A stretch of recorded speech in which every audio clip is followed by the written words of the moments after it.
Hi all of you. ये collective guidelines है जो लोग सोल असेंशन जर्नी में हैं, जो स्पिरिचुअल जर्नी का पार्ट है, उनके लिए ये कलेक्टिव गाइडलाइन निकल कर आई है। तो इसको हम देख लेते हैं वन बाय वन करके कि क्या आपको बोला जा रहा है, क्या गाइडलाइन मिल रही है। कलेक्टिव है। पहला है कि seed of the creation, fragrance of the earth, I am the heat in fire, and the life in all living things. I am the assist inner spiritual fire.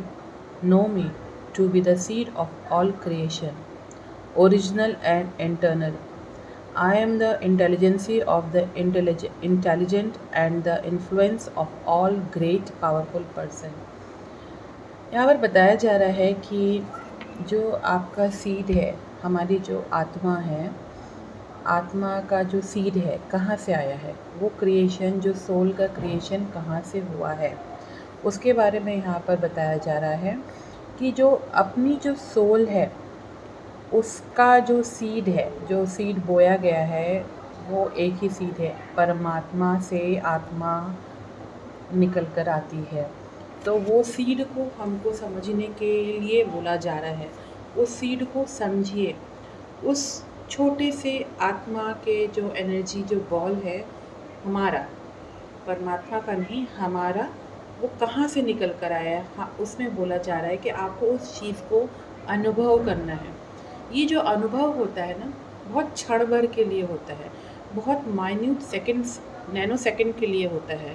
पर अगर आप उसको महसूस कर लेते हो तो आप एक तरीके से परम आनंद की अनुभूति को भी महसूस कर सकते हो।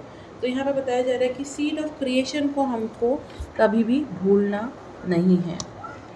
दूसरा है काम meditation. In a windless place does not waver. So the yogi whose mind is focused remain always steady in meditation on the transcendental self. देखिए, यहाँ पर बताया जा रहा है, मेडिटेशन की बात की जा रही है, काम मेडिटेशन। तो मैं इस चीज़ को यहाँ से अपने एक्सपीरियंस से, जो मेरा ज्ञान, थोड़ा सा जो ज्ञान है, जो मुझे समझ में आ रहा है, मैं यहाँ पर इसको एक्सप्लेन करना चाहती हूँ। यहाँ पर आप लोगों को कलेक्टिव में बताया जा रहा है कि जो मेडिटेशन है, जो हम लोग जिस मेडिटेशन को मेडिटेशन बोलते हैं कि भाई आँख बंद करके बैठ जाओ और इतना देर बैठ जाओ, उतना देर बैठ जाओ, ये मेडिटेशन नहीं कहलाता है। ये काम मेडिटेशन नहीं होता है। मेडिटेशन एक ऐसी प्रक्रिया है कि आप आँख खोल के भी मेडिटेशन कर सकते हो। मतलब कि आपको साधना है, अपने आप को फोकस्ड होना ही मेडिटेशन कहलाता है आपका। अगर हम कोई काम कर रहे हैं, कुछ कर रहे हैं, तो उसमें जितना हम तल्लीनता से फोकस्ड होकर करेंगे, वो एक काम मेडिटेशन होता है। जब आपका माइंड, चेतना, जो मस्तिष्क, जो दिमाग है, वो स्थिर होने लगता है, वो एक जो पॉइंट आता है स्थिरता का, उसको मेडिटेशन कहा जाता है। तो यहाँ पर बताया जा रहा है कि आपको उस सजगता को महसूस करना है, उस स्टेडीनेस को फील करना है। देखिए, जब हम ये काम करते हैं, मेडिटेशन करते हैं, मैं मेडिटेशन को वो प्रक्रिया नहीं बोलती कि आप आँख बंद करके किसी चीज़ को अनुभव करिए। वो मेडिटेशन का एक जस्ट क्षण भर का प्रक्रिया है, वो एक प्रोसेस है, जस्ट एक प्रोसेस है। अदरवाइज़ आप सब्जी को काटते वक्त भी मेडिटेशन कर सकते हैं, चॉपिंग करते वक्त भी मेडिटेशन कर सकते हैं। आप उसी चीज़ को लिखते वक्त भी मेडिटेशन कर सकते हैं। क्यों? जब आपका माइंड कामनेस की कंडीशन में आता है, जब आपका माइंड स्टेडी होता है, तो ऑटोमेटिक हमारी जो लिखावट, जो हमको चाहिए, वो ऑटोमेटिक हमारे माध्यम से, पेन के माध्यम से वो किताब में, कॉपी में लिखा जाता है। इसी तरह यहाँ पर बताया जा रहा है कि आपको इसी तरह के इस तरह की कामनेस, इस तरह की स्टेडीनेस, इस तरह की स्थिरता अपने जीवन में हर काम में लेकर आनी है। चाहे आप बड़ा से बड़ा काम कर रहे हो, चाहे आप छोटा से छोटा काम कर रहे हो। सपोज़ एग्ज़ाम्पल कि हम लोग सुबह उठते हैं तो बेड कवर, बेडशीट वगैरह प्रॉपर तरीके से रखते हैं और उसको फोल्ड करते हैं। That is also a type of meditation. हम क्या कर रहे हैं, हम अपने बिस्तर को कैसे रख रहे हैं, ये मैं भी करती हूँ। डे टू डे लाइफ की प्रैक्टिस होती है, डे टू डे लाइफ की एक तरीके का आपको माइंड को स्टेबल और काम करने का एक मेडिटेशन का प्रोसेस होता है। बैठ जाइए, आप ध्यान लगा लीजिए 1-1 घंटा, आधा-आधा घंटा, वो मेडिटेशन सक्सेसफुल नहीं होता। जितना आप डे टू डे लाइफ में छोटी-छोटी चीज़ों के एस्पेक्ट को कवर अप करते हुए मेडिटेट करते हैं, साथ में वर्क करते हैं, वो मेडिटेशन आपको आपकी जो सीड ऑफ क्रिएशन है ना, आपकी सोल तक पहुँचाने में वो मदद करता है। ओके, नेक्स्ट कार्ड निकल कर आया है ceiling God. Seeing God. Those who see me in all the things and all things in me are never lost to me, nor am I ever lost to them. देखिए यहाँ पर वही बात है ना कि हम जो लोग स्पिरिचुअल जर्नी का पार्ट है, जो लोग सोल असेंशन जर्नी में चल रहे हैं, तो यहाँ पर सोल असेंशन जर्नी में हम क्यों चल रहे हैं भाई? सोल क्यों असेंड हो रही है? क्या खोज रहे हैं? किस चीज़ को खोज रहे हैं हम लोग? सोल क्या चाह रही है? यहाँ पर ये बताया जा रहा है कि आपको उस परमात्मा का अनुभव करने को बताया जा रहा है। अगर आप हर एक वस्तु में, हर एक चीज़ में, हर एक कण में अगर आप भगवान को देखने का प्रयत्न करोगे तो आपको हर जगह भगवान का अनुभव महसूस होगा। आपको उस परमात्मा की ऊर्जा आपको हर जगह महसूस होगी। ये एक ईजी जॉब नहीं है, ये वन टाइम जॉब नहीं होता, पर हम इसको प्रैक्टिस से कभी कभी, हमेशा देखिए ये सब जो प्रैक्टिसेस होती हैं इसमें हमको बहुत ज़्यादा इंडल्ज भी नहीं होना है, क्योंकि जब अगर हम इन सब चीज़ों में बहुत ज़्यादा इंडल्ज भी हो जाते हैं तो कहीं ना कहीं ये आपके लाइफ को डिस्ट्रैक्ट भी कर देता है। आपकी माइंड की जो वेव्स हैं उसमें फ्लक्चुएशंस भी ला कर रख देता है। तो उतना ही करिए जितनी ज़रूरत है, पूरा दिन इसमें इंडल्ज नहीं रहने की ज़रूरत है, क्योंकि जो जर्नी है, जो सोल असेंशन की जर्नी है, हर चीज़ निर्धारित होती है और वो अपने टाइम पर उसको कब असेंड होना है वो अपने आप ही असेंड हो चली जाती है। पर आपको क्रिया ऊपर से, आपको इनर वर्क, आपको मेडिटेशन, आपको अपने आप को झंझोड़ना, अपने आप को कंफर्ट जोन से निकालना, ये आपका काम है, आउटर चीज़ का काम है। और जो असेंड हो रही है वो तो अपने आप असेंड होती चली जाएगी टाइम आने पर, क्योंकि सोल असेंशन जर्नी में जो लोग चल रहे हैं उनका जो कनेक्शन होता है, उनकी जो सोल का कनेक्शन होता है वो पास्ट लाइफ से होता है। पास्ट लाइफ में आपकी सोल ने कितना अभ्यास किया है, कितनी आध्यात्म की स्पिरिचुअल साधना की है, आपकी सोल वहाँ पर कितनी असेंड हुई थी, उसका नेक्स्ट स्टेप आप इस बर्थ में पाओगे अपने आप को। तो ये जो है धीरे धीरे अपनी जर्नी, अपने एक लेवल पर अपना हर एक पर्सन धीरे धीरे सोल असेंशन जर्नी में चल रहा होता है। ये डिपेंड अपॉन द प्रीवियस में आपने कितनी पास्ट लाइफ में कितनी साधना की है, क्या है प्रीवियस लाइफ का, उससे ये डायरेक्ट कनेक्टिविटी यहाँ पर होती है। तो यहाँ पर बताया जा रहा है कि भाई उस एनर्जी को महसूस करिए। अगर आप, मैं तो बोल रही हूँ कि क्षण दिन भर में एक बार भी उस परमात्मा की जो एनर्जी को हर चीज़ में व्याप्त महसूस करेंगे ना कि भाई ये भी तो परमात्मा ने ही बनाया है, ये चेयर भी तो, टेबल भी तो भगवान ने बनाया है, इसमें भी एक एनर्जी वास करती है, तो हम उसको उसी तरीके से समझते हैं, उसी तरीके से ट्रीट भी करने लगते हैं। ये बहुत कहना आसान है, करना डिफ़िकल्ट है, क्योंकि मैं भी एक तरीके से इसको साधना के भी रूप में रहती हूँ। जब मन करता है तब करती हूँ, जब मन करता है तब नहीं करती हूँ, क्योंकि इसको कंटिन्यूसली करने पर हमारी जो ज़िंदगी है, हमारी जो लाइफ है, एक मोनोटोनस चलने लगती है। हमको मोनोटोनस अपनी लाइफ को नहीं बनाना है। हमेशा ध्यान रखिए, जो लोग मटेरियलिस्टिक और एक्सटर्नल वर्ल्ड, स्पिरिचुअल वर्ल्ड और मटेरियलिस्टिक वर्ल्ड में हैं और सोल असेंशन की जर्नी में चल रहे हैं। नेक्स्ट है overcoming fear. No efforts on the yoga path is ever lost, nor can any obstacles ever hold one back forever.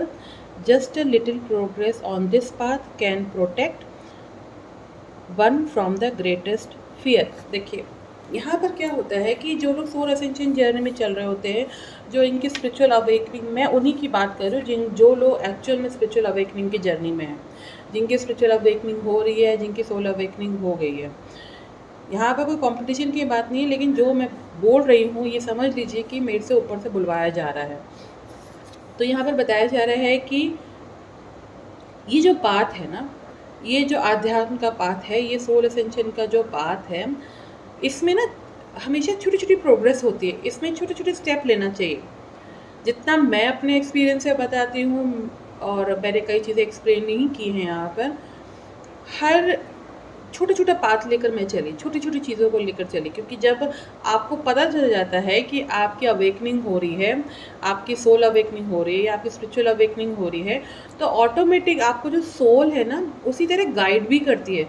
पर वहाँ पर आपको मात्र इतनी सजग होना चाहिए कि आपकी सोल की आवाज़ को सुनना आना चाहिए। कब सुनना आएगा?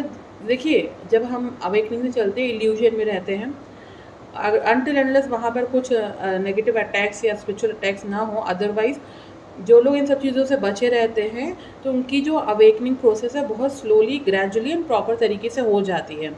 तो यहाँ पर बताया जा रहा है कि इस चीज़ को अगर आप इस चीज़ का पार्ट है तो हो सकता है कि आपका जो फियर है वो ऑब्स्टिकल बने। तो आपको उस चीज़ से डरना नहीं है, बिना एफर्ट के कुछ मिलता नहीं है। इस फियर को दूर करने का तरीका एक ही है कि छोटे छोटे स्टेप लीजिए, छोटे छोटे रास्ते को अपनाइए, एक बेबी स्टेप लेते हुए अपनी जर्नी को आगे की ओर प्रोसीड करने के लिए यहाँ पर गाइडलाइन मिल रही है। जब हमारी सोल एसेंट होती है, जब हमारी अवेकनिंग होती है, हम बहुत सारी चीज़ों से निकलते हैं, इसमें कोई बड़ी बात नहीं है। हर व्यक्ति, हर एक आत्मा, हर एक पर्सन निकलता ज़रूर है।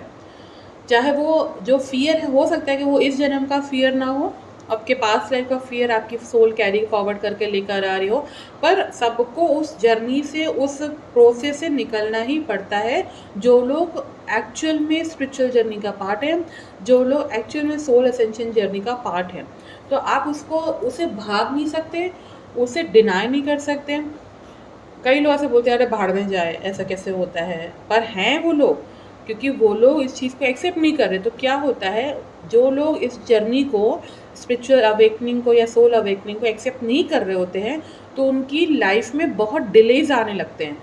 तो इट्स बेटर है कि accept, take forward, move forward step by step. और जो भी फियर होता है ना, वो सरफेस में जब आने लगता है तो उसको एफर्ट से, एफर्ट मतलब कि बहुत स्पॉन्टेनियसली एफर्ट मारना है, ज़ोर से अपने आप को धक्का नहीं देना है। इसमें धीरे धीरे आप उन ऑब्स्टिकल से, आपकी जो फियर वाले ऑब्स्टिकल्स है, उनसे आपको निकाला जाता है। और कहीं ना कहीं जो आपके स्पिरिट गाइड्स होते हैं, जो एंजल्स होते हैं, स्पिरिचुअल मास्टर्स जो ऊपर होते हैं, जो स्पिरिचुअल मास्टर्स मतलब जो आपके एंसेस्टर्स होते हैं, जो स्पिरिचुअल टीम्स होती हैं अलग अलग लाइन में, वो आपको प्रोटेक्शन प्रोवाइड करती हैं। और सबसे ज़्यादा जो सोल असेंशन का जो पार्ट होता है, सबसे ज़्यादा फियर होता है। अगर जिसने उस फियर से सामना करके आगे निकल गए, तो आप समझिए कि आप आगे की ओर एसेंड हो गए। ओके, नेक्स्ट है consciousness entity. those whose mind are enhanced by sense enjoyment and materialistic world never find the resolute determination to practice spiritual life। देखिए यहाँ पर क्लियर बताया जा रहा है। देखिए कि यहाँ पर अगर हम स्पिरिचुअल जर्नी में या सोल असेंशन जर्नी में माइंड का यूज़ करेंगे तो हमको कभी कुछ हासिल नहीं होगा। इसका कनेक्शन आपकी कॉन्शियसनेस से होता है, चेतना से होता है। जैसे मैंने यहाँ पर जो चेतना का जो कार्ड मेरे पास आया है, वो उसमें कृष्ण जी बने हुए हैं, चारों तरफ पूरे फेदर्स हैं। तो अगर मैं इस पिक्चर को देखूं तो मुझे इस पिक्चर को देखकर यही महसूस होता है कि आपकी जो चेतना है, कॉन्शियसनेस है, कृष्णा कॉन्शियसनेस इसको कह सकते हैं, उसके लिए हमेशा हम माइंड का यूज़ नहीं कर सकते उसको समझने के लिए। उसको समझने के लिए हमारे जो इंटेलेक्चुअल माइंड को हमेशा क्लोज करना पड़ता है। और हमारा जो इनर सेल्फ है, even not a emotional mind, not a intellectual mind, इन सब का इनसे कोई भी लेना देना नहीं होता है इस जर्नी में। और ना कि इसका मटेरियलिस्टिक वर्ल्ड से कनेक्शन होता है इस जर्नी में। यहाँ पर आपको कॉन्शियसनेस एंटिटी को समझने के लिए, कृष्णा कॉन्शियसनेस कुछ भी कह लीजिए, उसको समझने के लिए हम सबसे सर्वप्रथम काम है कि कुछ समय के लिए माइंड को फ्यूज़ कर दीजिए। अब माइंड को फ्यूज़ करना तो आसान नहीं है, क्योंकि जो बंदर की जो सॉरी बंदर बोल रही हूँ, जो माइंड की जो तुलना की गई है वो मंकी से की गई है। मंकी मतलब कि अगर मंकी को ड्रिंक दारू शराब वराब पिला दो तो कैसे होगा, जंपिंग इधर उधर जंप करेगा, राइट। उसी तरह ही हमारा माइंड भी होता है। लेकिन अगर उस स्थिरता को पानी है, आपको उस स्थिरता को समझना है, उस कॉन्शियसनेस की अवस्था को समझना है, तो क्षण भर के लिए माइंड को फ्यूज़ कर दीजिए और उस चेतना को, उस सूक्ष्म चेतना का जो कृष्णा कॉन्शियसनेस है, जो एनर्जी है, उसको आप समझ पाएंगे। ये जो रीडिंग है, ये जो रीडिंग मुझे यहीं पर, अगर मैं इसका कंक्लूज़न देखूं तो यहाँ पर ये वही लोग इसको सुन सकते हैं और समझ सकते हैं जो इस जर्नी का पार्ट है, क्योंकि ये जो जर्नी होती है इतना इजी जर्नी नहीं होती है। लेकिन यहाँ पर सिर्फ एक ही इंसान नहीं होती, यहाँ पर बहुत लोग हैं जिनकी अवेकनिंग चल रही है। लेकिन यहाँ पर मेरा सिर्फ इस रीडिंग को लाने का मतलब है कि अगर आप इस जर्नी का पार्ट हैं तो सबसे जो मैंने स्टेप बाय स्टेप बताया है, ये step by step he card निकल कर आए हैं। आपकी चेतना कॉन्शियसनेस एंटिटी को, कृष्णा कॉन्शियसनेस एनर्जी को समझने के लिए, आपके जो सीड है, जो परमात्मा का, जो परमात्मा से आत्मा निकल कर आई है, उसको समझने के लिए, हर वस्तु में हर जगह भगवान को, परमात्मा को, गॉड को, एनर्जी को महसूस करने के लिए आपको ओवरकम करना पड़ेगा हर एक ऑब्स्टिकल को, हर एक फियर को। ओके।